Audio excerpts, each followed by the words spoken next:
Bernard de Montréal. La genèse du réel. Chapitre 50. Le feu cosmique, source de l'intelligence. L'intelligence dans l'univers est créée par le mouvement incessant du feu cosmique, cette force dont la nature est attribuable à la totalité des mondes en évolution, qui sont aspirés vers les plus hauts plans de vie possibles. L'intelligence créative de l'homme intégral représentera un niveau supérieur du feu cosmique sur Terre. Cette nouvelle phase de l'évolution permettra à l'homme d'utiliser consciemment ce feu dans la mesure où il pourra en supporter la qualité impersonnelle, c'est-à-dire l'absence de toute réflexion égoïque. Le feu cosmique a toujours existé. Il représente la quintessence même de l'intelligence, née à son tour du mouvement de l'énergie dans l'univers. L'homme croit que l'intelligence n'est qu'une faculté rationnelle, alors que la raison ne représente aujourd'hui que l'aspect le plus développé de cette énergie sur Terre. La raison est fondée sur la totalité de l'expérience mentale inférieure, encadrée dans une mémoire, dont la source et le dynamisme appartiennent à l'activité des plans subtils de l'âme. L'homme de la Terre ne réalise pas encore ce que signifie le mot esprit, car la notion qu'il en a est personnelle, alors que l'esprit représente la valeur expérientielle de l'énergie de l'intelligence à travers l'être organisé, dans le but d'en manifester l'élément cosmique, le feu. L'homme inconscient personnalise son intelligence car il n'a pas atteint le stade de l'évolution du mental supérieur, où toute forme de pensée ne représente que le mouvement de ce feu à travers l'organisation psychique et complexe du cerveau matériel. L'homme nouveau comprendra que la nature de sa pensée change en fonction de sa capacité d'en évaluer le contenu à partir du mental supérieur. Quand la pensée subjective perdra de plus en plus de sa fascination pour l'ego, la transmutation s'opérera. Le feu cosmique commencera à nourrir le cortex involutif et à faire vibrer le cerveau éthérique, la plus grande force que l'homme peut connaître en tant qu'être vivant dans un corps matériel. Le cerveau éthérique, qui éveillera l'être à l'infinité du mental supérieur, sera activé dans la mesure où l'ancien cerveau matériel ne pourra plus supporter l'ignorance entretenue par la mémoire involutive. Le feu cosmique n'est pas une illusion, mais peut le devenir dans la mesure où l'homme le spiritualisera et voudra lui donner une importance philosophique. À partir du moment où il tentera de posséder psychologiquement une science universelle ou ses dérivés, il engendrera dans son mental un nouvel égrégore dont la puissance sera plus grande que celle qu'aura connue l'homme de l'involution. Il fera alors naître en lui un amour humain spiritualisé pour un principe qui n'existe que dans la mesure où l'énergie le soutient et l'intelligence créative le canalise.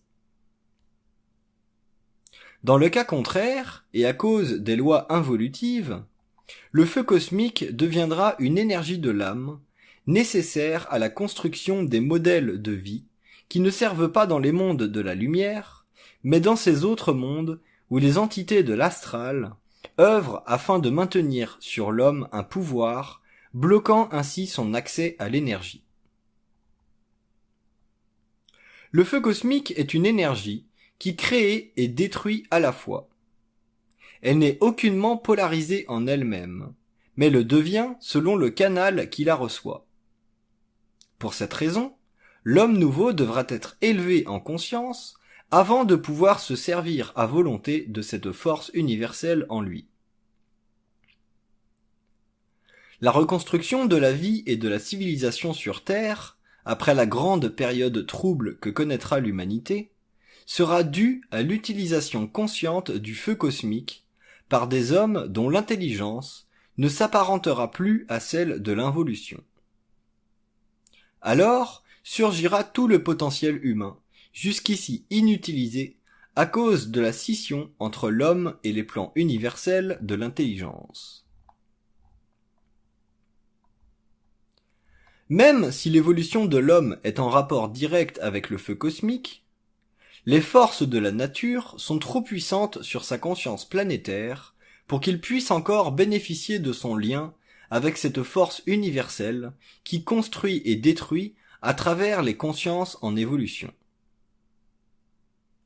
Comme l'intelligence future de l'homme sera le produit de la fusion de cette énergie avec le plan matériel, la naissance d'une nouvelle race non caractérisée par la couleur de l'épiderme, mais par la puissance créative de son processus mental, transformera la conscience de l'humanité au cours des prochains siècles. L'ultime développement de cette conscience raciale créera de profonds remous dans l'équilibre des forces psychiques de la Terre, et l'humanité sera forcée de prendre conscience d'une nouvelle sphère d'expérience à la surface même du globe. L'actualisation du feu cosmique, à travers la fusion de la conscience humaine, à des niveaux supérieurs de vie, mettra une fin décisive au pouvoir de la mort sur l'homme. Cette tentative de la part des forces cosmiques d'entrer en sympathie vibratoire avec le mortel fera naître une race exposée de plus en plus à l'interface du plan matériel et à d'autres plans de vie dont les évolutions diffèrent systématiquement de celles de l'humanité terrestre. Le nouveau cycle intelligent de l'homme renforcera le contact entre lui et les sphères. Comme ce contact créera un traumatisme profond dans le système de valeurs des religions, la psychologie de l'humanité sera renversée.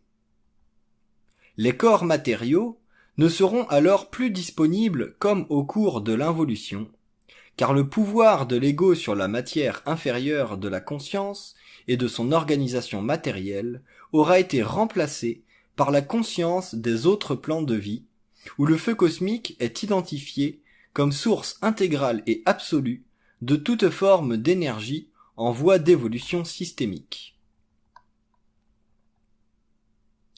La Terre subit actuellement de profonds changements de conscience, à un rythme que les hommes ne pourront contrôler, car les forces de vie mentale et astrale sont en conflit. La vie sur Terre connaît déjà les effets de cette lutte.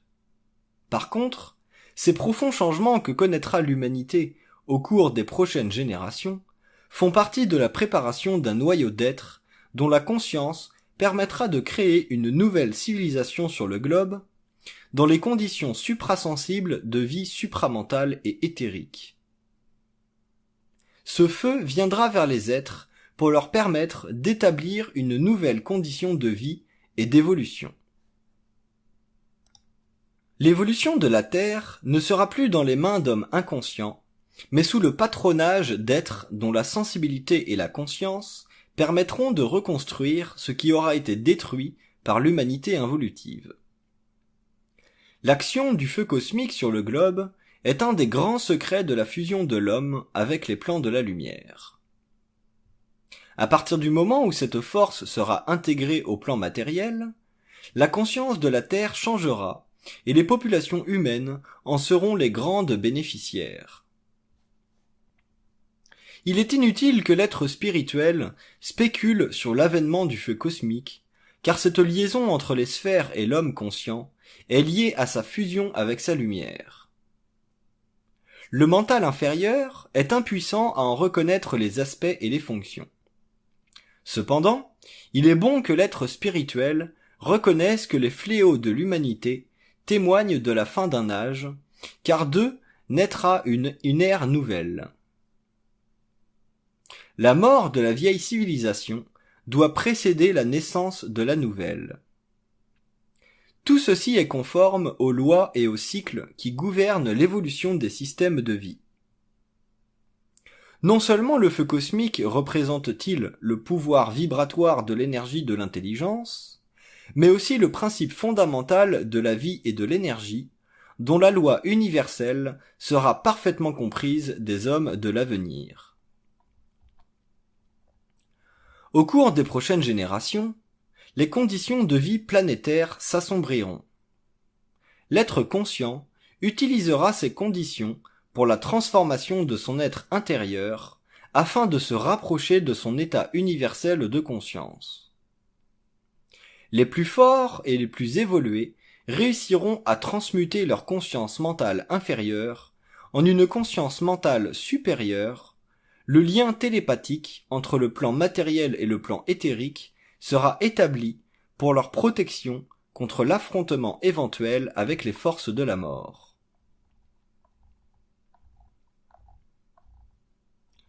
La mort œuvre sur plusieurs fronts à la fois. Autant elle est active dans le sens du bien, autant elle l'est dans le sens du mal. Mais le bien et le mal participent de l'ignorance de l'homme. Si l'homme était conscient, le bien et le mal, qui représentent des valeurs polarisées sur Terre, ne feraient pas partie de sa conscience. Il vivrait au-delà d'eux. L'homme conscient serait réel, et sa réalité conviendrait parfaitement à l'harmonie des principes universalisés de sa conscience créative en fusion. Cette harmonie s'intégrera à l'homme, mais sur une base individuelle, puisque le cycle d'évolution d'une telle conscience mènera les hommes un par un vers une parfaite identité, un parfait équilibre entre leur source et leur matérialité. Le nouvel équilibre apporté à la Terre par le feu cosmique éteindra pour des siècles à venir le pouvoir des forces involutives sur le globe.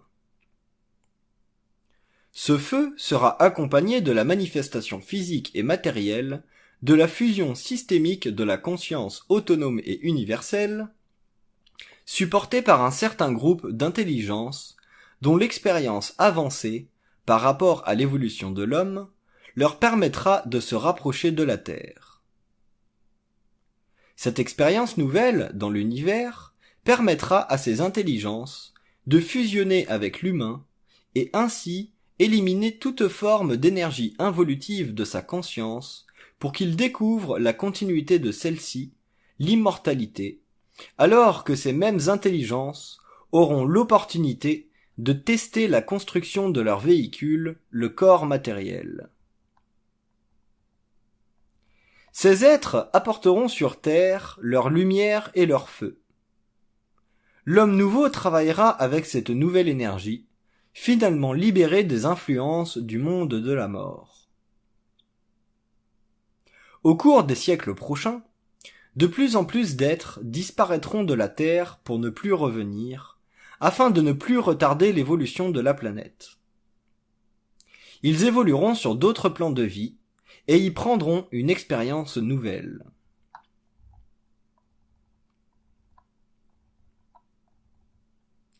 À partir du moment où le feu cosmique descendra sur le plan matériel, la population de la Terre commencera à diminuer jusqu'à un point où les gouvernements en seront consternés. Car les forces de la lumière contrôleront le processus de la naissance sur le globe à partir du jour où la manifestation cosmique signalera dans tous les mondes invisibles que la destinée du globe n'est plus dans les mains de l'astral, mais dans celle de la nouvelle manifestation de l'être mortel en fusion de conscience.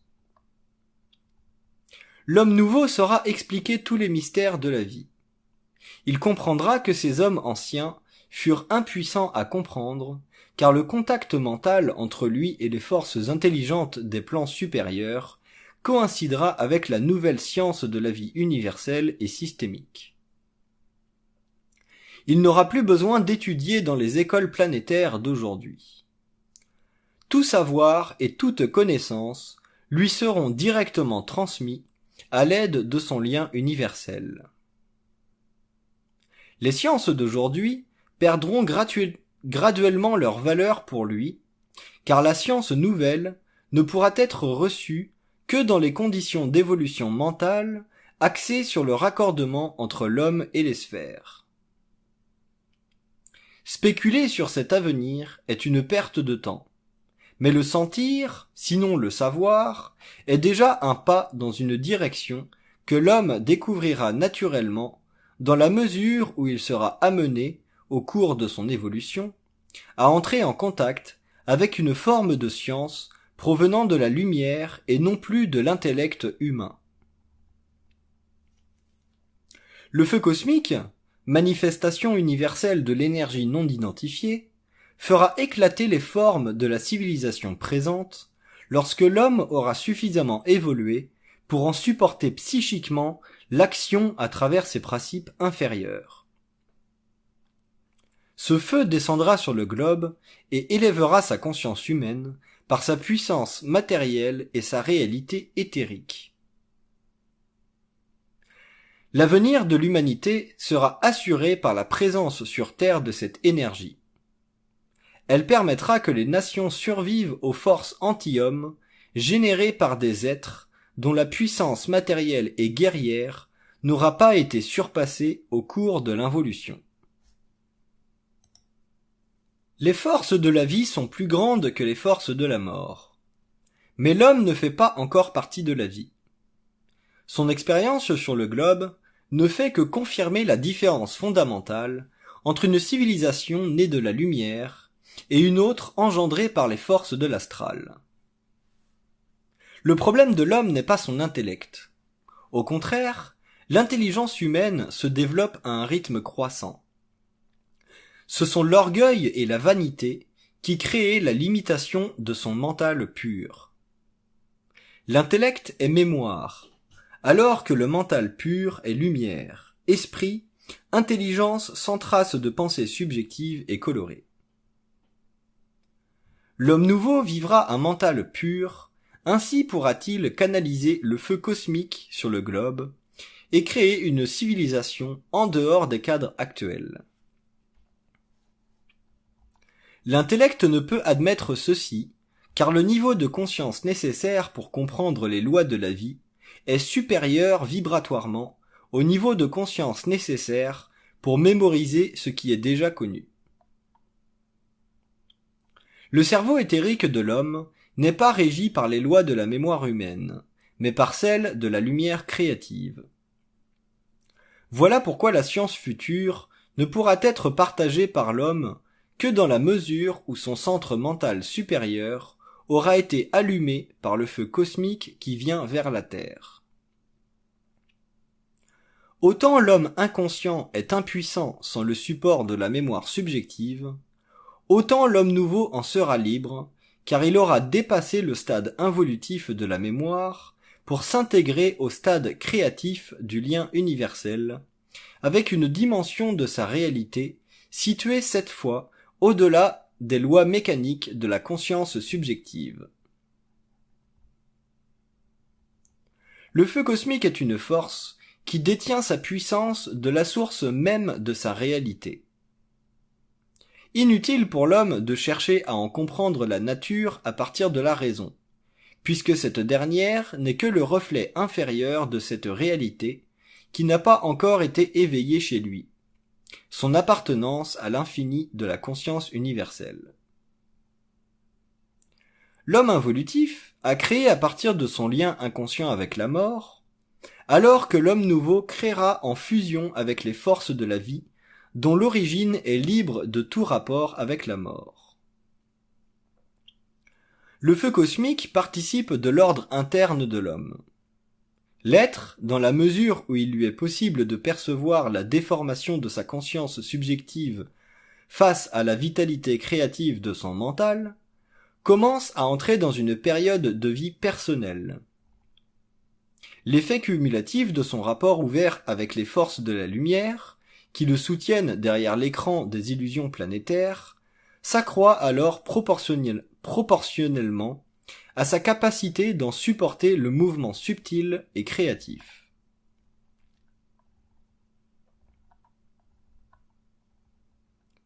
L'homme involutif ne pouvait réaliser le mouvement de son feu au cours de l'expérience passée, car elle lui créait l'impression d'être extraite de sa propre fondation, sa réalité planétaire.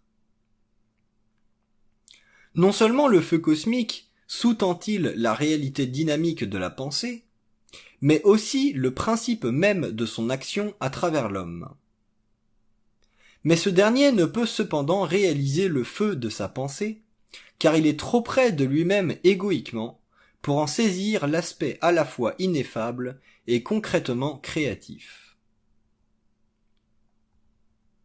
La nature du mental inférieur délimitera le rayon d'action de cette énergie lorsque l'homme aura dépassé l'aspect illusoire de son mental et qu'il commencera à intégrer le feu cosmique, cette force qui passe par lui mais ne vient pas de lui. La contrepartie universelle de l'homme doit être vérifiable et réalisable avant qu'il puisse exercer adéquatement son rôle de canalisateur et de créateur. Au début de l'évolution, cette contrepartie de lui-même sera perçue comme une forme d'intelligence étrangère à l'homme, même si elle est unie à lui par le biais de la pensée. Au cours de son évolution, il découvrira plusieurs facettes de ce même être, car il conservera toujours un lien à travers différentes juxtapositions de cette énergie, selon les perceptions plus ou moins limitées de sa réalité supramentale et intégrale. Le feu cosmique tranchera de façon absolue les questions séculaires de l'homme. Pourquoi est-il sur Terre? Où va-t-il? D'où vient-il? Cet ensemble de questions qui fait partie de l'ignorance du mental inférieur est entretenu par l'accumulation de perceptions psychologiques directement créées dans son mental par les forces involutives. Celles-ci ont intérêt, depuis le début de l'involution, à amplifier l'ignorance de la condition humaine afin de forcer l'homme à rechercher, par la voie spirituelle, des réponses convenant au monde astral, dans le but express de le garder éloigné de sa propre lumière. L'astral connaît les lois de la vie éthérique, mais celle-ci fait partie de la fusion de l'homme avec sa source, et l'astral est impuissant à en saisir la réalité, puisqu'elle appartient à l'avenir de la race et non au monde de la mort. Le feu cosmique transposera l'homme dans une nouvelle dimension du réel, qui fera de lui un être libre à tous les niveaux de sa réalité universelle.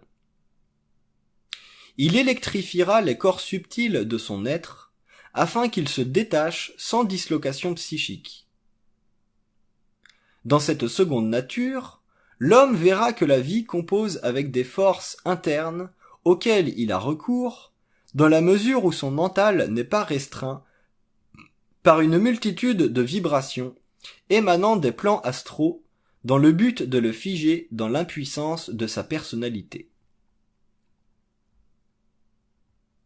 L'évolution simplifiera la relation entre l'homme et l'invisible en lui accordant le pouvoir de pénétrer dans des zones de conscience alimentées par différentes couches d'énergie qui servent à diviser les niveaux de vie dans le but d'assurer les étapes nécessaires à l'évolution. Le passage du feu cosmique à travers les centres vivants de l'homme élèvera le taux vibratoire de sa conscience et le propulsera dans des mondes jusqu'ici inconnus de lui ou des forces de la mort.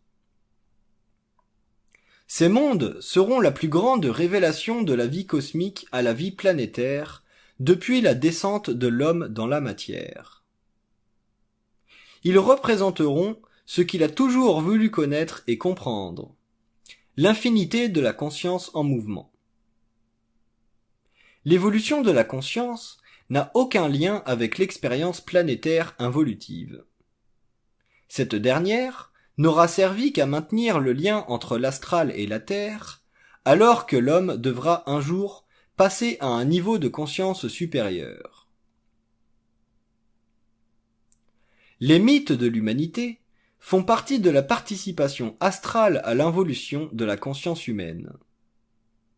Ils ont donné à l'homme l'impression d'une forme de réalité active au-delà de sa conscience matérielle.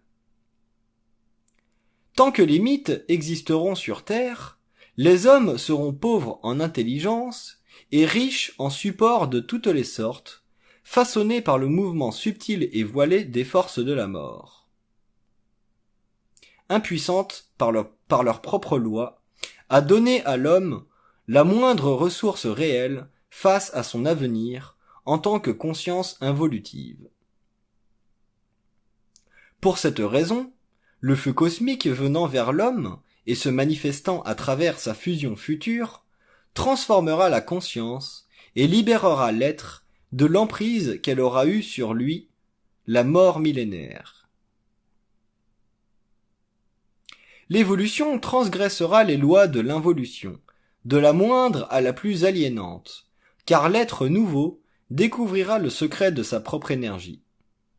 Alors, il ne fera plus partie de la terre, mais de l'éther de la terre, et sa source ne sera plus le soleil matériel, mais le soleil éthérique, qui luit au-delà de la matière et des sphères matérielles. Ainsi, commencera la seconde fondation, qui marquera la fin d'une grande époque, où l'homme dut subir les forces involutives pour parvenir à l'intégration de sa propre réalité.